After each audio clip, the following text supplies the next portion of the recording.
Okay, so this is a video tutorial about how to get custom backgrounds in GH3PC. Quick shout out to UJard for coming up there with the original method for this. This is just my variation on his method that sort of makes it look a bit more genuine to the game. Uh, so basically what this method will do is essentially it takes this score body image, puts it up to the top right corner, and then you replace that entire image with the background image with that on the actual image itself. So that's the base. That's basically what we're going to be doing here. Okay, so the first thing you're going to need is Queenbee, and we're going to be doing about quite a few Queenbeeing things. It's fairly simple.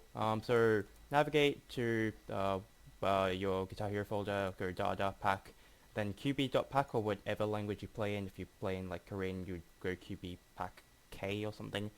French is qb.pack F, so on and so forth. Load it up, and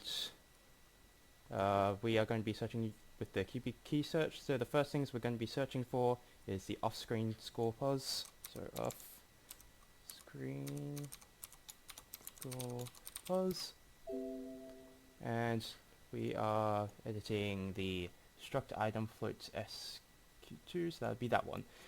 For all of these, you need to do it on Guitar HUD 2D Korea. So like you can ignore the co-op Korea and the face-off and stuff. Just stick to 2D Korea QBs. These are the only values you need to change. And so double click on the struct item floats to X, and this will take you to this. The original float value should be negative 500, 560. Change that to 300 and 650. What this does, this will get rid of the fly-in animation for like for the score.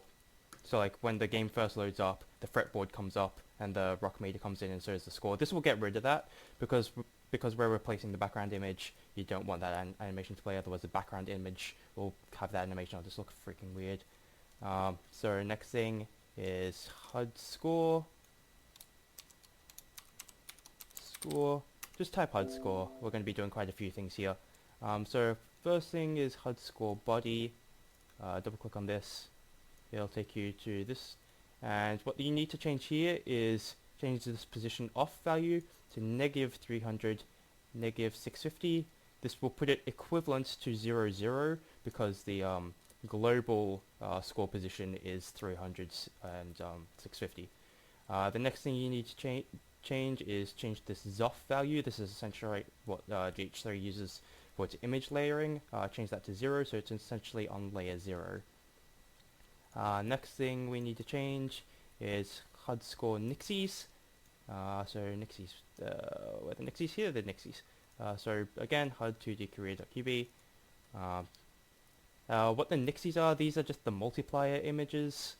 And so what you need to do is change all of these stuff values. So HUD nixies 1A, 2A, 2B, 3A, and so forth. Change the Zoff values to 0. This will just layer to underneath the background image. And so that's for all of these. So all 4A, 4B, 6B, 8B, and yep. And I don't remember what the initial Zoff value was, but yeah, change those all to 0. And that's almost it. This is an optional step. If you change the HUD move time, there's when you just leave those properties as they are, there's a little like shake. You can't get rid of this in like a full song run because otherwise you end up disabling the rock meter, so the rock meter never shows up. And so if you just do this, if you just change the third instance of this, change the HUD move time to 0, and this is for practice mode. And so because you never need the rock meter in practice mode, yeah, you can just change that and it'll just get rid of that annoying little shake. And that's it for Queenbeeing, I do believe. Yep.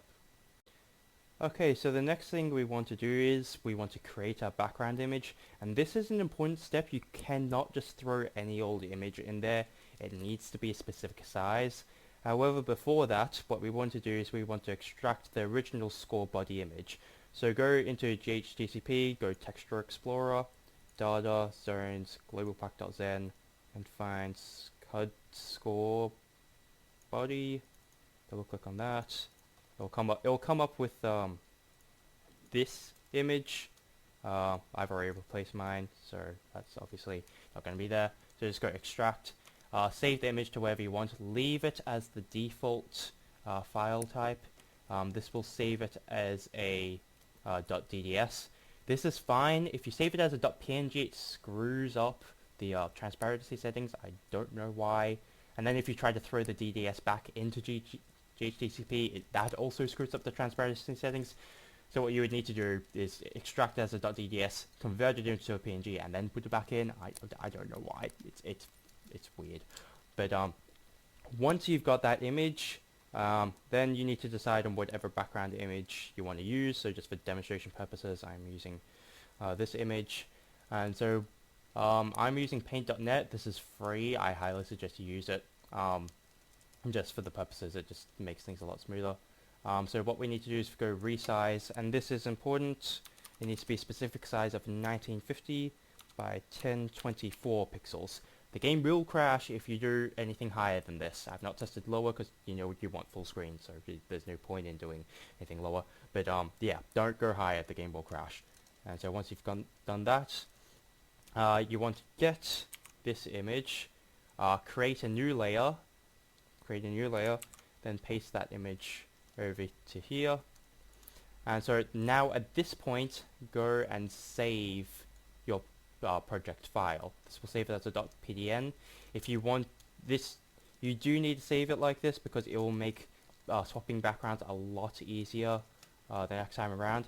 And also, the position of the score body image depends on what resolution you play at. So I play at 1280 by 720. This is the PDN project I use. It's already got the position set up. And also this, my score body image is actually slightly stretched because of the resolution. So just throwing this in might not even be the correct size. You just need to play around with it. So that's why you save the project. So if it's not in the right position, you can just open it back up and try again. Move a few pixels over and whatnot. But once you've done that, whenever you do want to save an image, just go into the background and just highlight over here and delete the layer underneath it, and then save it as like a PNG or something. And then once you close it, just don't save the changes, just so it opens back up to this state, and so you can just like move this around without a giant hole in the background image. So once you do have the background image that you want, or that you're testing, go back to the score body image and then just replace it with the image you just saved, and then that should be all good.